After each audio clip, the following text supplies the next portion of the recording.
सिर्फ हुकूमत नहीं, एहतसाब चाहते हैं। हम इलेक्शन नहीं जीतना चाहते, मुतालबा है कौम को बताएं हकीकत में चोर कौन है, किसने मुल्क का ये हाल किया, किसने मेरे खिलाफ झूठे मुकदमात बनाए, डॉलर क्यों महंगा हुआ, पैसा क्यों मट्टी में मिल गया। हम तमाम जिम्मेदारों का एहतसाब चाहते हैं। नवाज शरीफ का पार्लिमानी बोर्ड के इजलास से खिताब, कहा चोर चोर कहने वाले खुद सबसे बड़े चोर हैं। 190 मिलियन पाउंड सबसे बड़ा स्कैंडल है। बंद लिफाफे पर मंजूरी ली, कौम का 60 अरब रुपया खा लिया।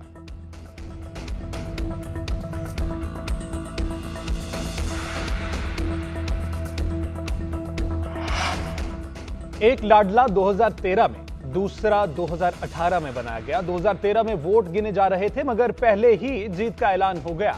2024 में किसी लाडले की नहीं, अवाम की चलेगी।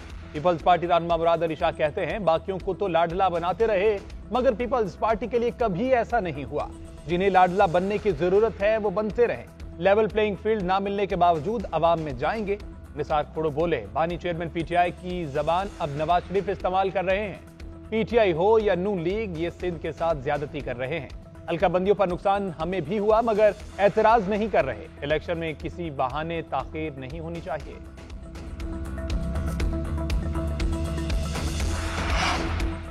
आम इंतखाबात की तैयारियों के लिए इलेक्शन कमीशन में अहम इजलास। सूबाई सर्विसेज सेक्रेटरीज ने अफसरान का रिकॉर्ड इलेक्शन कमीशन को पेश कर दिया।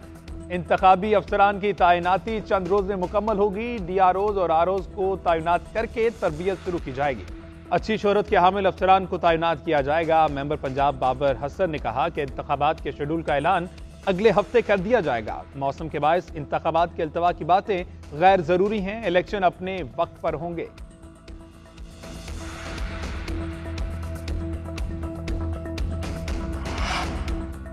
पीटीआई के इंट्रा पार्टी इंतखाबात दोबारा कराने की इस्तदा मुस्तरद। इलेक्शन कमीशन ने रिमार्क्स दिए कि इलेक्शन एक्ट का सेक्शन 215 वाज़ेह है। दोबारा इलेक्शन को भूल जाएं। कानून नहीं कहता कि बार बार किसी को इलेक्शन का कहें। कानून में सजा और जजा का निजाम मौजूद है। इलेक्शन कमीशन ने तमाम दरख्वास्तें काबिल समाअत करार दे दी। इंट्रा पार्टी इंतखाबात पर तहरीक इंसाफ को नोटिस जारी, समाअत 12 दिसंबर तक मुलतवी कर दी। इलेक्शन कमीशन के बाहर पीटीआई कारकुनों का एहतजाज। इंट्रा पार्टी इलेक्शन नामंजूर के नारे।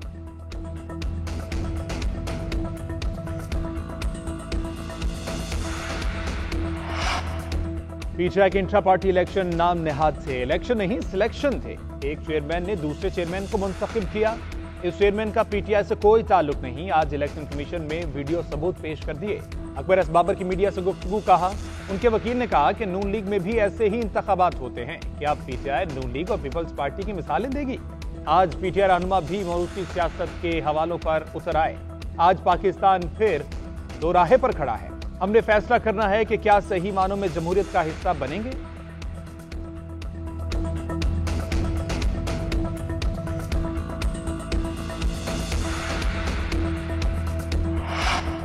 तोशाखाना की नाअहली खत्म होने तक ही नया चेयरमैन मुंतखब किया है। बानी चेयरमैन नाअहली खत्म होने पर इलेक्शन भी लड़ेंगे। अगर उन्हें इलेक्शन से रोका गया तो हम चैलेंज करेंगे। बैरिस्टर अली जफर कहते हैं इंट्रा पार्टी इलेक्शन का ऑर्डर गैर आईनी और गैर कानूनी था, इसीलिए चैलेंज किया। फैसले को मानते हुए हमने इलेक्शन कराए। चैलेंज करना हमारा हक है। लार्जर बेंच के पास 3 ऑर्डर्स अब जेर समाअत होंगे। पीटीआई की जानिब से इस्लामाबाद में इस हवाले से कोई केस मेरे इल्म नहीं।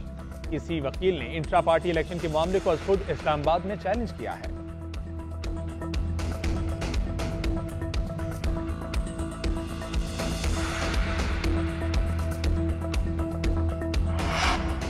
सियासी सरगर्मियों में मुलव्विस कानूनी तौर पर मुकीम गैर मुल्की भी डिपोर्ट होंगे। वज़ीर दाखिला सरफराज बुगटी का ऐलान, कहा 10 अफगानियों की निशानदेही की गई है जो सियासी सरगर्मियों में मुलव्विस थे।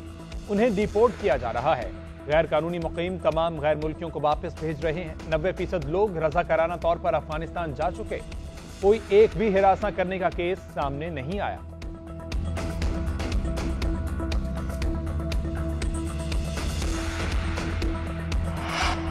वज़ीर आला पंजाब मोहसिन नकवी का महकमा तामीरात और मवासलात का दौरा। अवामी फलाही मनसूबों पर पेशरफ्त का जायजा। महकमा मवासलात के मुख्तलिफ शोबों का जायजा। कदीम इमारत को असल हालत में बहाल करने की हिदायत। मोहसिन नकवी ने कहा कि मनसूबों की बरवक्त तकमील के साथ मयार को भी यकीनी बनाया जाए। मनसूबों की टाइम लाइन के अंदर तकमील होनी चाहिए।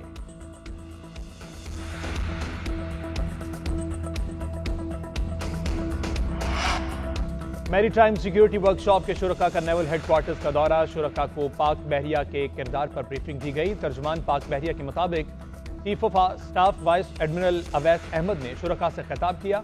मैरीटाइम सिक्योरिटी चैलेंजेस और ऑपरेशनल तैयारियों से आगाह किया। वफ़द ने बहरी अमन इस्तेहकाम में पाक बहरिया की काविशों को सराहा।